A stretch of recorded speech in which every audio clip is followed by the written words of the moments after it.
아멘. 할렐루야. 지진 때문에 많은 분들이 어려워하고 있습니다.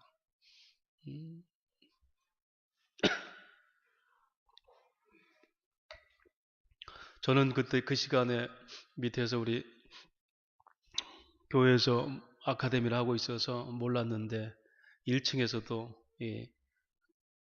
기둥이 흔들리고 하는 걸 느꼈다고 그렇게 얘기합니다. 그렇다면 이제 그 주변에 있는 포항이나 그 인근에 있는 분들 얼마나 그런 느낌들이 정말 참담했을까 생각을 해봅니다. 지진이 일어났는데 여러 가지 각도로 해석을 또 합니다. 제가 칼럼을 쓴 것처럼 원인을 다 분석해서 가능한 인재를 줄여야겠다는 생각에서 하는 얘기겠지만 대부분이 다른 사람들에 대한 책임을 돌리는 걸 볼 수 있었습니다. 잘 아시다시피 어느 야당 의원은 현 정부의 실정에 대해서 하늘로부터 경고다라고 얘기해서 구설수에 올랐죠. 어떤 기독교인은 하나님의 징계의 수순이다. 우리나라가 동성애를 지금 허용하는 이런 상황이 됐기 때문에 미국의 뉴올리언즈에 있었던 지진처럼 그때도 거기도 동성애 축제하다가 이런 일이 벌어졌다 해서 한국 사회도 동성애 허락 때문에 지진의 경고다. 안티 기독교인들은 이번에 지진의 진앙지에 가장 가까운 한동대학이 오영상 피해를 많이 입었습니다. 그걸 보고 진짜 저들이 말하는 신이 살아있는 것 같다. 그런데 그 신은 바로 기독교의 부패를 지금 징계하느라 기독교 대학을 쳤다. 이렇게 얘기합니다. 어떤 분들은 종교인 과세를 해서 교회에 세금을 부과하기 때문에 그래서 지금 이 나라를 하나님께서 건들고 계신다. 여러분, 이 모든 얘기들은 다 책임 전가죠. 거기에 내 문제가 그것을 내 자신의 것으로 받아준 사람은 별로 없었어요. 지진이란 뭘까? 재앙 앞에서 우리는 단답적으로 삶과 죽음에 대해서 생각을 해봐야 됩니다. 저는 지난주 한 주간 동안 추수감사절을 준비하면서 어떤 설교를 하고 어떻게 할까 고민을 많이 했어요. 거의 목요일까지 주제가 안 잡히고 이미 감사의 설교는 지난 우리 아침의 교회 성도들 마지막 보낼 때 제가 감사의 설교를 했습니다. 감사는 지금 현재 좋은 상황과 앞으로 이루어질 핑크빛 환경이 감사가 아니라 지금까지 인도하신 하나님을 감사하는 것부터 감사는 시작된다. 그렇게 말씀을 시편 말씀을 통해서 나눴습니다.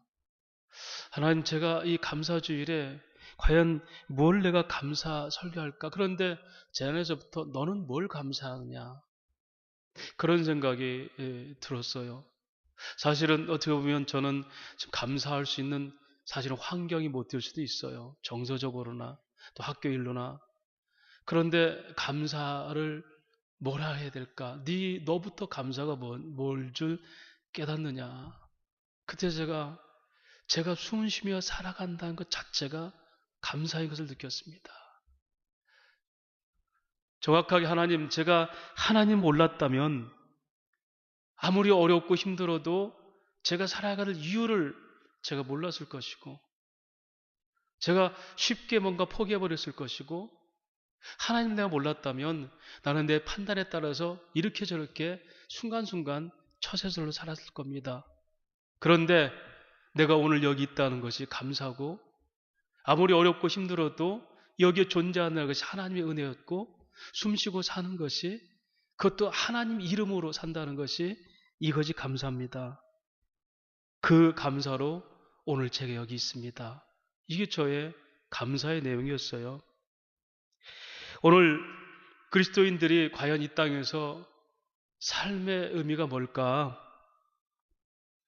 사도 바울은 오늘 이 본문을 통해서 그가 살아갈 이유와 죽음에 대해서 적나라하게 고백하고 있습니다. 아까 우리 여전도회가 꽃님 목장이 찬양한 것처럼 나 같은 죄인 살리신 주 은혜 놀라와. 여러분, 이것이 우리의 기본이 되지 않는다면 그리스도인은 이 땅의 삶과 죽음에 달리 가치가 보여줄 수가 없어요. 그냥 사는 건 사는 거예요. 나 같은 죄인 살렸다는 게 이 땅에서 어떤 혜택이 있는지 그걸 따지면 하나님 안에서 영적인 관계에서의 은혜가 정립되지 않으면 삶의 형태는 세상 사람들 훨씬 더 잘 살잖아요. 자유하게 살잖아요. 재밌게 살잖아요. 위로받을 수 있잖아요. 술도 마시고 오락도 하면서 세상을 즐기면서 얼마든지 자기 신념으로 재밌게 살잖아요. 나 같은 죄인 살리신 그 은혜 놀라와 이게 진정으로 우리에게 소망이 되지 않는다면 우리 삶은 참 이 땅에 처절하고 고독해요. 그래 예수 믿는 것이 사실은 고난이란 말이 그런 의미죠. 사도 바울은 지금 감옥에 갇혀 있는 사람입니다. 그에게서는 정서적으로 환경적으로 미래에 대한 어떤 것도 희망적이지 않아요. 그런데 그곳에서 그가 발견한 게 있습니다. 감옥에서 구원을 생각한 거예요. 오늘 저와 여러분이 이 지진 속에서 삶과 죽음에 대해서 깊이 생각해야 된다는 겁니다. 19절 말씀 그는 말합니다. 이것이 너의 간구와 예수 그리스도의 성령의 도우심으로 나를 구원에 이르게 할 줄 아는 거로. 17절부터 보면은 내가 지금 감옥에 매여 있다는 것이 너에게 시비거리가 돼서 어떤 사람은 야 사도 바울 그 가짜였어 우리가 전한 예수 믿어 이렇게 심지어 바울을 욕하면서까지 전도하는데 어떻게 전도했든 그것이 그리스도가 증거되니까 나는 기쁘다. 그러면서 뭐라고 하냐면 내가 그 기쁨 속에서 과연 내가 구원이 뭔지를 나는 다시 한번 생각하게 됐다. 감옥 안에서. 여러분 우리는 하나님을 잘 믿을 때 특별히 우리가 환경이 잘 되면 예수 잘 믿을 걸로 생각합니다. 아닙니다 여러분. 우리가 예수를 믿게 되는 진짜 동기는 어려울 때 하나님 나와 어떤 관계인지 죽음에 이기해서 죽음이 뭔지 그걸 경험할 때 신앙이 성장하는 겁니다. 어쩌면 우리는 보편적 만족이죠. 이 정도면 됐어. 이 정도면 괜찮은 목회고 이 정도 재산 있으면 괜찮아. 여러분 이 보편적 만족이 하나님께 대한 갈급함과 진정성을 다 삭제시켜버려요. 사도 바울은 도리어 그가 감옥에 매인 걸 통해서 내가 구원의 참 은혜를 여기서 깨달았다라고 얘기하고 있습니다. 그가 구원이 뭐라고 생각할까요? 내가 여기서 죽고 이렇게 장렬하게 물론 그것도 바울이 생각하는 현실적인 만족이겠지만 하나님이 이 감옥에 있어도 내게 구원의 복을 여전히 베푸신다. 이렇게 말하는 거예요. 신명기 28장 보면 예수 믿는 사람들이 제일 좋아하는 너희가 들어가도 복 받고 나가도 복 받는다는 말이 있습니다. 이게 이스라엘 언약 백성이 주신 하나님의 복의 내용이에요. 그러니까 우리는 앞으로 가도 복이고 뒤로 가도 복이다. 그렇게 믿고 있습니다. 맞습니다, 여러분. 들어가도 복 받고 나가도 복 받아요, 여러분은. 그런데 문제는 그게 복이라고 내 가치가 허용을 안 한다는 겁니다. 보세요. 탕자가 집을 나갈 때 돈 가지고 나가서 얼마나 기분 좋겠어요. 나갈 때 복 있죠, 자기 스스로. 들어갈 때는 어떤 존재예요? 내 아버지 집에 종으로도 살고 싶다, 종으로라도. 먹을 게 다 떨어지고 허랑방탕해서 그 모든 걸 다 잊어버리고 돼지 열매 먹고 있으면서도 어떻게 해요? 이제 들어갑니다. 그의 처지는 뭡니까? 세상에서 다 환난당한 자예요. 그런데 그가 뭐가요? 하나님께서 아버지께서 그를 다시 받아주고 다시 자녀의 권세를 회복한다는 거예요. 그런데 그는 돌아올 때 이 은혜를 모르면 무슨 생각합니까? 나는 이제 처절히 망해서 내 집에 기어 들어간다. 더 적나라하게 들어가도 복 받고 나가도 복 받는 얘기해 줄까요? 이스라엘 백성들이 범죄해서 아수르나 바벨론에게 남조 유다, 북조 이스라엘이 멸망당하죠. 자, 어디로 들어가요? 포로로 들어가잖아요. 나라도 뺏겼잖아요. 성전도 다 무너졌잖아요. 자, 그런데 그들이 다시 돌아옵니다. 이걸 통해서 그들이 뭘 깨닫습니까? 역시 하나님의 언약은 신실하구나. 들어가도 복이고 나가도 복이고, 다시 말할까요? 여러분과 제가 솔직히 죄를 지어서 고민할 때도 그것도 복이라는 겁니다. 왜? 하나님의 구원의 역사는 변함이 없기 때문에. 이것이 성경이 말하는 들어가도 복받고 나가도 복받는다. 이것이 바로 이 땅에서 해석되는 복이 아니라 하나님 백성 신령한 복, 즉 영생의 복, 영원한 구원의 복이다. 이렇게 말하고 있습니다. 그래서 그리스도의 구원은, 복은 시공간의 환경을 초월합니다. 우리 환경이 내가 복되게 해서 복이고 이런 것이 아니라 이 시공간을 초월해서 영원한 복을 우리의 신령한 복의 가치다. 이렇게 얘기하고, 바로 바울은 오늘 그 어떤 곳, 현실적으로는 지금 어디예요? 감옥에 갇혀 있어요. 몸에는 병까지 들었어요. 그런데 나는 오히려 그 속에서 내 구원을 생각하는 고로, 오늘 지진이 없으면 좋겠지만 오히려 지진을 통해서 우리도 안전시대가 아니구나. 이혼 얘기인 줄 알았더니 우리도 어느 날 그렇게 쑥대밭이 될 수 있구나. 그곳에서 이 지진의 공포와 불안함 속에서 과연 나는 사는 게 뭔지 그걸 생각하는 겁니다. 그래서 사도 바울은 20절에 말합니다. 사는 게 뭔가? 나의 간절한 기대와 소망을 따라 아무 일이든지 부끄러워하지 아니하고 지금도 전과 같이 온전히 담대하여 살든지 죽든지 내 몸에서 그리스도가 존귀하게 되게 하려 하나니. 그는 구원이 뭔지 알았습니다. 영생의 복이 뭔지 알았어요. 이 땅의 시공간에 갇혀있지 않은 신령한 복이 뭔지를 알았어요. 그래서 내 몸에서 오직 살든지 죽든지 그리스도가 존귀케 되기를 원한다. 그런데 그건 뭐라고 그래요? 나는 내가 아무 일이든지 부끄러워하지 아니하고. 지금 사람들은 뭐라고 그래요? 사도 바울을 이간질하면서 정말 바울이 진정한 사도였다면 왜 하나님이 그를 감옥에 갇혀주고 몸에 병까지 두느냐, 이렇게 비난해도 여기서 부끄럽다는 것을 아스키노스란 단어예요. 아스키노스란 단어는 이 말입니다. 한탄하다, 낙심하다, 세상 말로 쪽팔리다 씁니다. 저들은 내가 지금 감옥에 매인 것 가지고 온갖 비난을 하면서 비판하고 하지만 나는 그럼에도 내가 절대 자존심 상하지 않는 것은 뭐라고 그래요? 내가 어떻게 되든지 그리스도를 존귀케 하는, 죽든지 살든지 그리스도를 존귀케 하는 이미 삶이 정해져 있기 때문에 저들이 별소리해도 나는 절대 낙심하지 않는다. 우리에게는 때때로 그런 생각 안 합니까? 내 자식이 잘 돼야 예수 믿으면 복 받는 걸 증거하고 싶은 거. 근데 남들 눈에 잘 안 돼도 여전히 복일 수 있겠어요?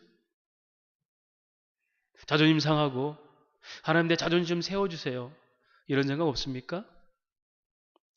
결국 우리의 삶의 목적이 뭔지를 설정돼야 돼요. 사도 바울이 그걸 설정했습니다. 그것이 삶의 명분입니다. 오늘 여러분이 살아갈 이유입니다. 목적입니다.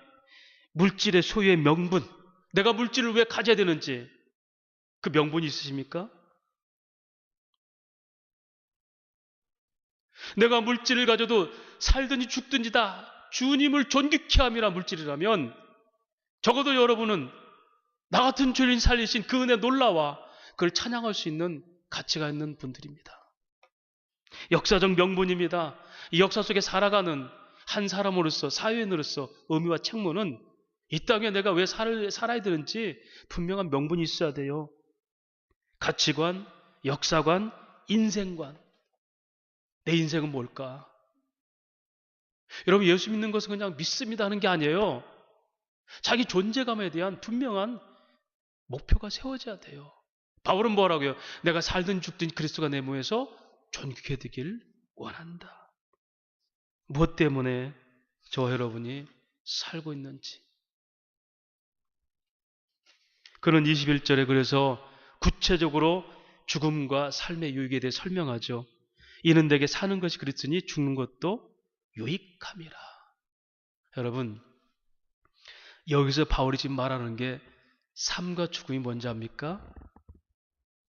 목숨에 달려있는 삶과 죽음, 신체적 삶과 죽음을 얘기합니다. 그는 영원한 영생의 믿음이 있어요. 여러분이 명예나 자존심이나 성공이나 무엇에 여러분 매달려 있는 게 어디입니까? 영생에 관한 가치가 아니라 목숨으로 끝날 이 인생에 대한 가치로 명분, 자존심 세우는 거 아니에요? 성경은 말합니다. 인생 그 한 호흡으로 끝나느니라.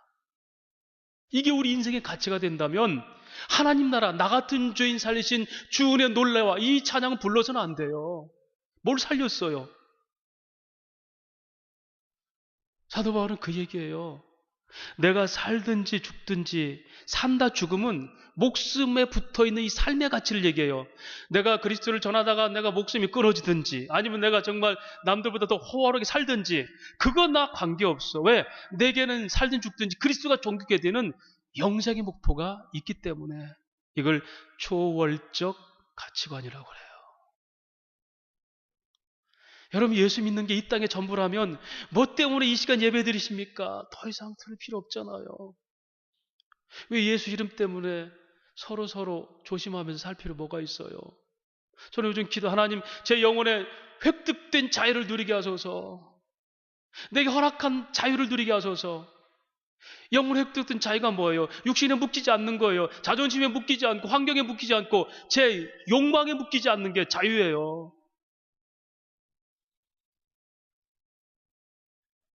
하나님께 주신 믿음이라는 것은 이 자유를 누릴 줄 아는 기쁨이에요. 기껏해야 내게 있고 남에게 드리는 거, 이것 가지고 시시비하는 게 아니라, 내가 남보다 얼마나 나은가, 이 정도 자존심이 아니라 사람, 환경, 심지어 욕망으로부터 자유한 거, 이것이 뭐죠? 그리스도 안에 진정한 자유자예요. 이게 예수 믿는 거예요. 그는 그래서 죽음의 유익, 삶의 유익을 얘기해요. 오직 그리스도에 존귀케 되는 것이 그의 삶의 목적이라면 내가 뭐라고 그래요? 죽는 것도 유익합니다. 유익이라는 단어가 케르토스라는 단어인데 장사에서 이익을 남기다 뜻입니다. 여러분, 사도 바울은 보세요. 지금 그 목숨으로 사는 게 즐겁겠습니까? 온갖 핍박과 몸의 병과 감옥에 갇혔어요. 이거 빨리 벗어버리고 싶어요. 그래서 뭐라고 합니까? 바로 이어서 그는 내가 세상을 떠나 그리스도 함께 좋다. 23절에 내가 그들 사이에 있으니 차라리 세상을 떠나서 그리스도 함께 있는 것이 훨씬 더 좋다. 우리는 이 목숨 그냥 이거 좀 더 풍성하게 살기 위해서 아픈 건 낫게 해주세요 이렇게 하는 사도 바울은 세상 가치로 말하면 나는 빨리 죽는 게 좋아. 더 이상 이 땅엔 세상 재미로 살 가치가 나는 없어. 여러분, 주님이 지금 오신다면 여러분 어떻게 할 거예요? 주 예수 내가 기다렸습니다.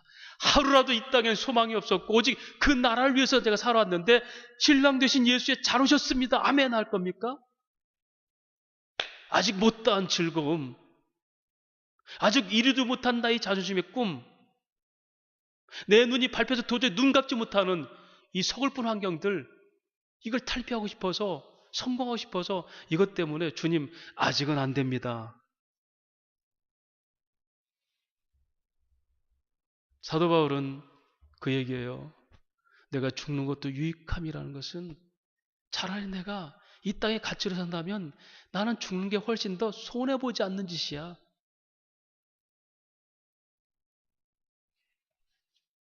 그래서 죽는 걸 그는 말합니다.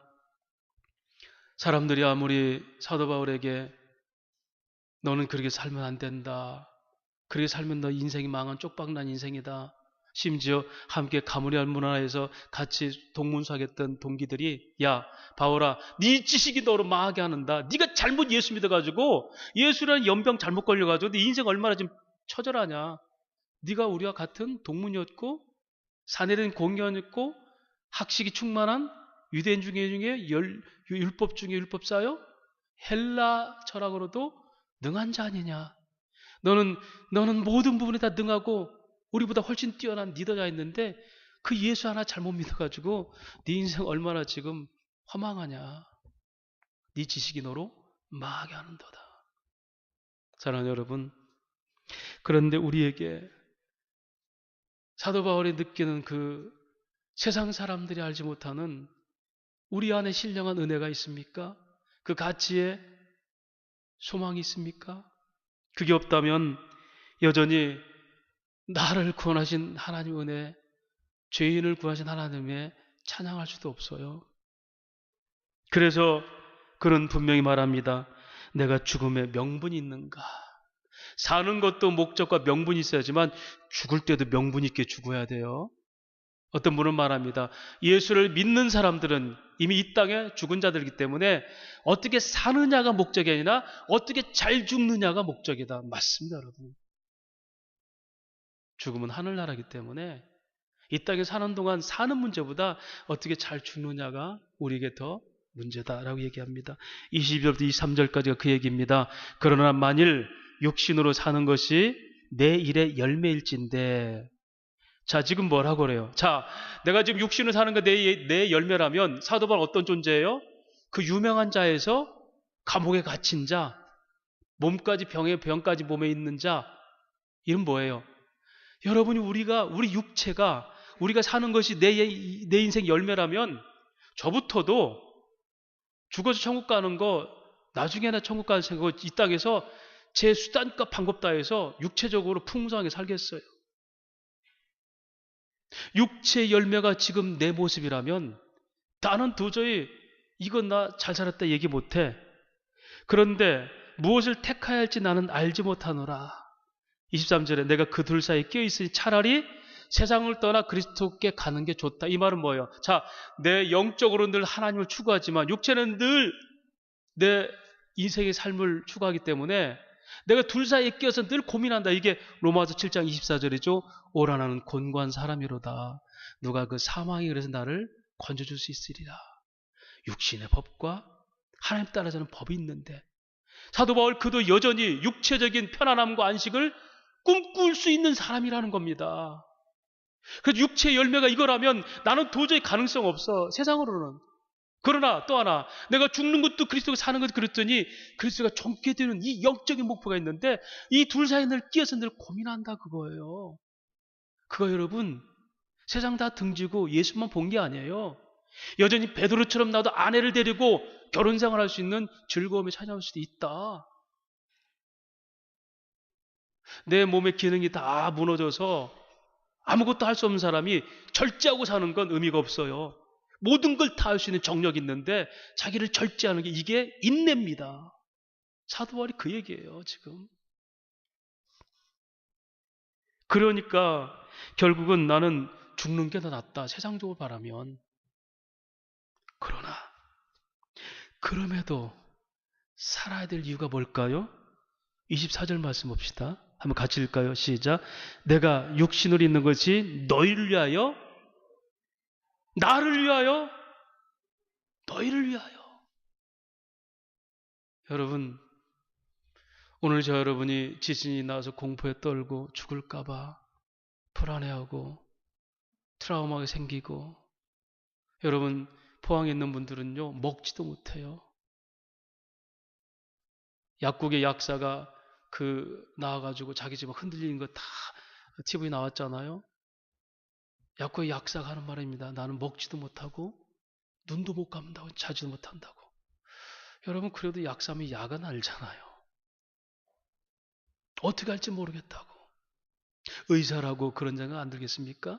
남의 병을 고치고 암병을 고치는 그런 권위 있는 암 전문 의사라도 지진 앞에서 담대할까요?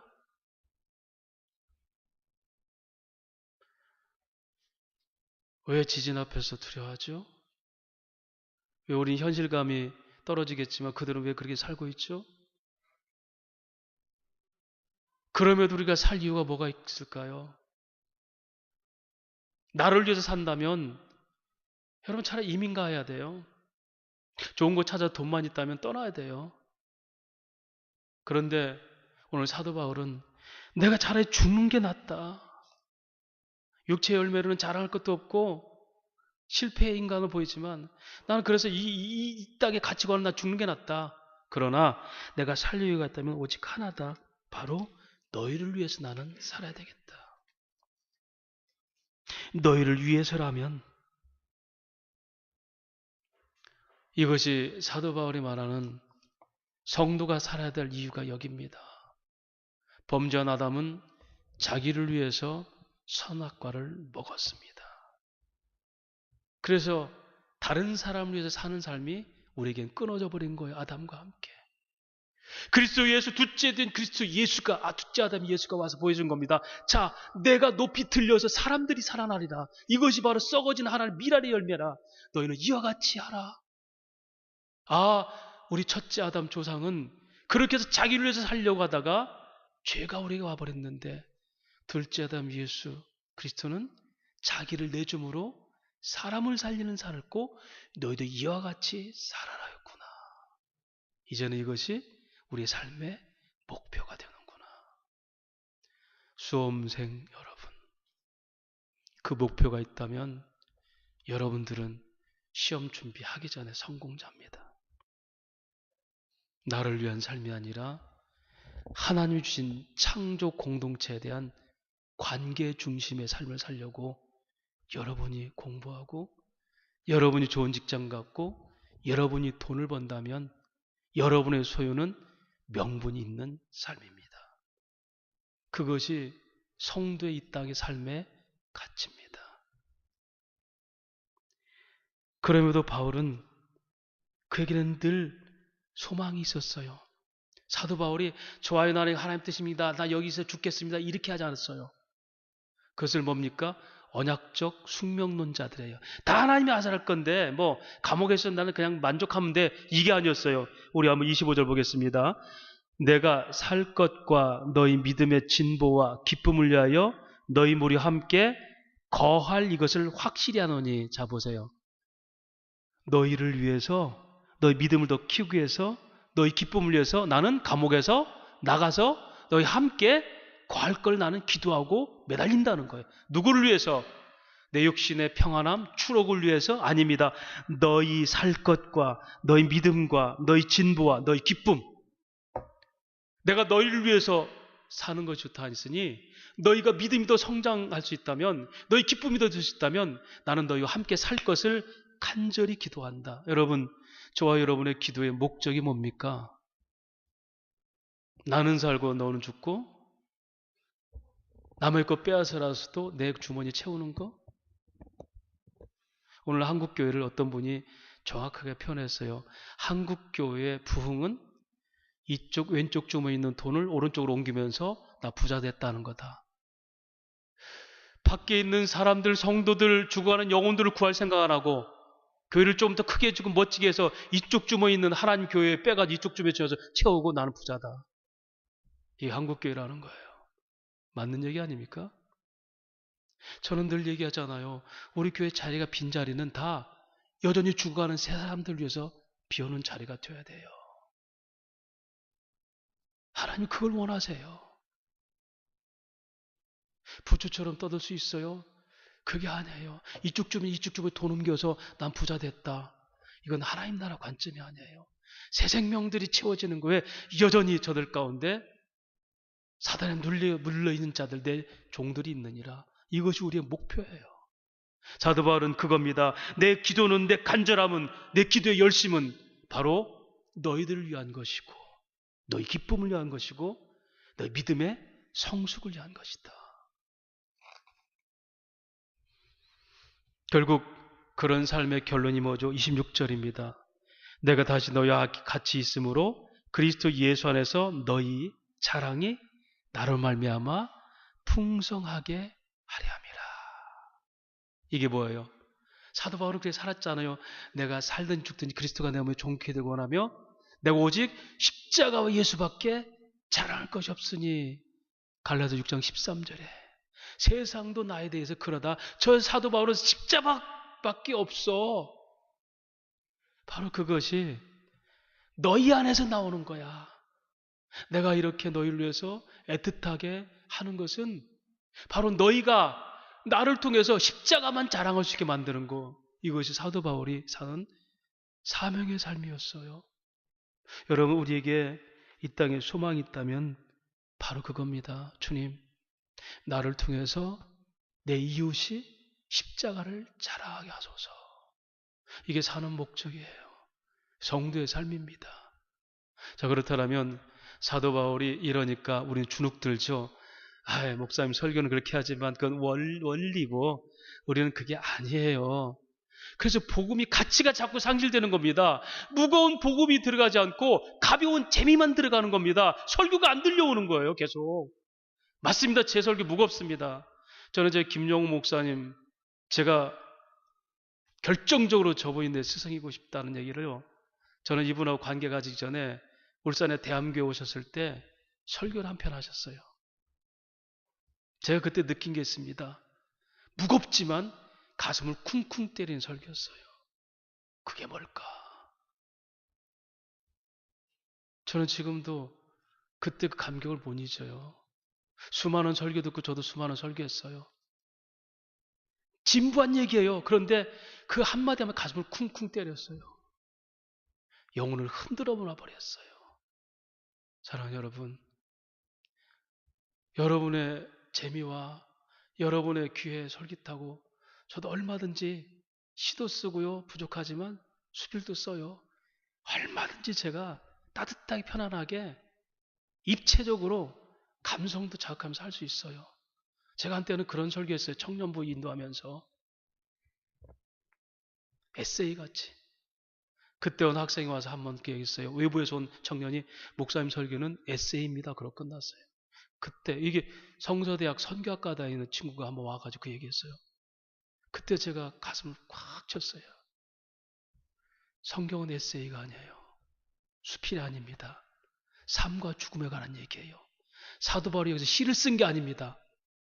그의 가치관과 인생관과 역사관을 얘기했어요. 왜냐하면 그의 삶은 시를 쓸 수 있는 환경이 아니에요. 수필로 맛있게 사람들에게 정감 있게 줄 환경이 아니에요. 객기가 아닌 이상 진실이라면 그건 그렇게 시로 풀어낼 수 있는 게 아니에요. 그가 그렇게 얘기하는 건 딱 하나입니다.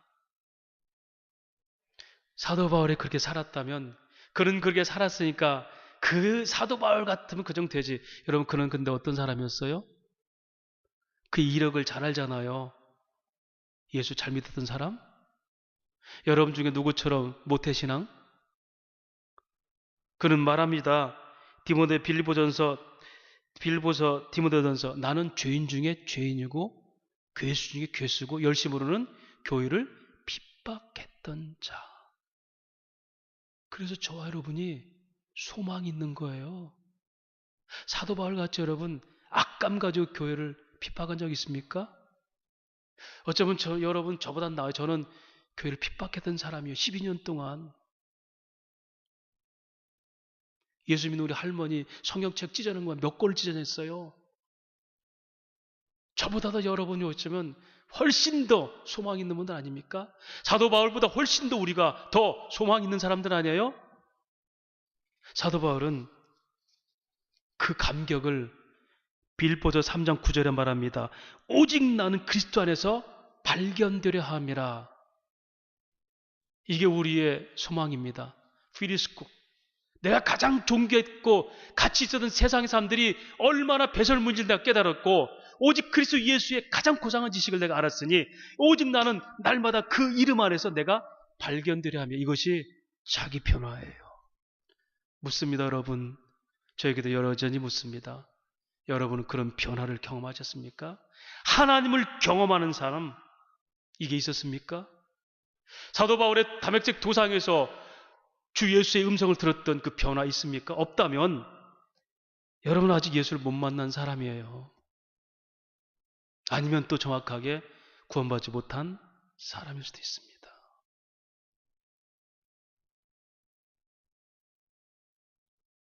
만났어도 세상 가치에 잡혀서 그 하나님 가치를 모르고 세상에 취해서 사는 여러분일 수도 있어요. 성경은 결론적으로 말합니다. 이 땅의 삶의 목적이 뭔가, 삶의 내용이 뭔가, 지진이 나고 별재앙이 다 터져도 내가 죽는 순간까지라도 나는 가치 있다고 사는 게 뭔가. 23절 말씀입니다.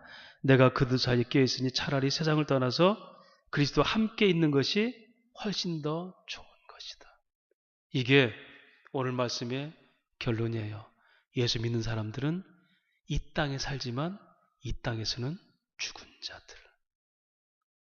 누구와 함께 사는 자들? 그리스도와 함께 사는 자들. 이게 성도의 삶입니다.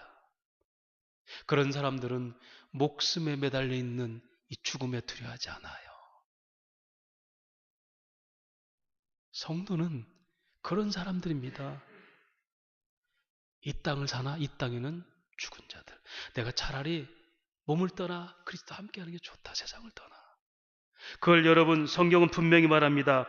갈라디아서 5장 24절 말합니다. 그리스도의 예수의 사람들은 육체와 함께 그 정욕과 탐심을 십자가에 이미 못 박아버렸느니라. 세상의 눈에 보이는 가치는 이미 못 박아버렸느니라. 그래서 이 말씀 가지고 저는 말합니다. 하나님 제게 획득해 주신 영혼의 자유함을 누리게 하소서. 욕망으로부터, 환경으로부터, 세상으로부터 자유를 누리게 하소서. 이미 못 박은 사람들이에요. 그래서 삶의 결정이 됐죠. 갈라디아 2장 20절 말씀. 내가 그리스도와 함께 십자가에 못 박혔나니 그런 적 이제 내가 사는 것은 내가 아니 오직 내 안에서 그리스도가 사시는 것이다. 이제 내가 육체 가운데 사는 것은, 몸으로 사는 것은 나를 사랑하셔서 나를 위해서 자기 자신을 버리신 하나님 아들을 믿는 믿음으로 사는 것이다. 세상에 살지만 나는 이미 육체와 세상에 죽은 자다. 그래서 바울은 또 말합니다. 그래서 우리 삶이 뭐죠? 갈라디아서 6장 14절. 그러나 내게는 우리 주 예수 그리스도의 십자가 외에는 결코 자랑할 것이 없나니 그리스도로 말미암아 세상이 나에게서 십자가에 못 박히고 내가 또한 세상에 대해서 그러하니라. 내가 이제 세상도 내 안에서 못 박혀버리고 세상 사람도 나를 보고 저는 예수 사람이구나 이렇게 사는 것이다. 이것이 오늘 목숨의 죽음 앞에 재앙과 지진 앞에 벌벌 떠는 우리들에게 진정한 죽음이 뭐고 삶이 뭔지를 설명하는 그리스도인의 삶과 죽음에 대한 내용입니다. 자, 이렇게 사는 자가 어떤 사람들입니까? 27절이 바로 그 얘기죠. 이런 사람이 어떤 사람? 오직 너희는 그리스도의 복음에 합당하게 생활하라. 빌보드 주제가 복음에 합당한 생활입니다. 이것이 오늘 저 여러분의 삶이에요. 사랑하는 여러분, 세상살이 힘들고 환경도 어렵고 위로받을 데 없고 불안하기 짝이 없는 이 시대에 필요한 이 세상에서 우리 마음에 우리 생각을 기분 좋게 하는 화보와 같은 그런 설교도 필요하고요.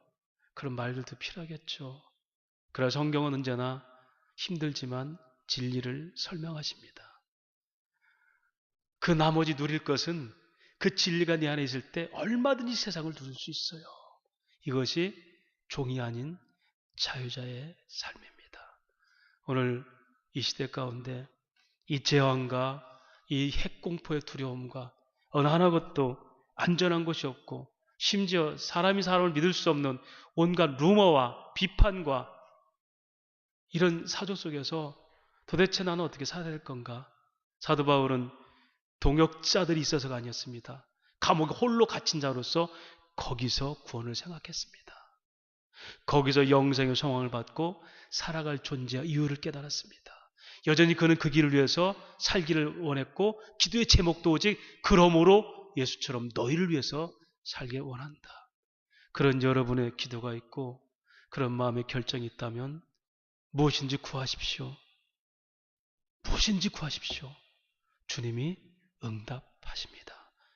그리고 두려움이 아니라 하나님을 놀라운 은혜로 나 같은 죄인 살리신 주 은혜 놀라와 그 은혜 때문에 세상 사람들이 깜짝 놀랄 수 있고 그들에게 그리스도가 증거되고 자랑거리 삼는 생명의 면류관으로 남은 인생을 살게 됩니다. 그런 성도의 삶이 되시기를, 그런 죽음을 극복한 믿음의 자리가 되시기를 주의 이름으로 축원합니다.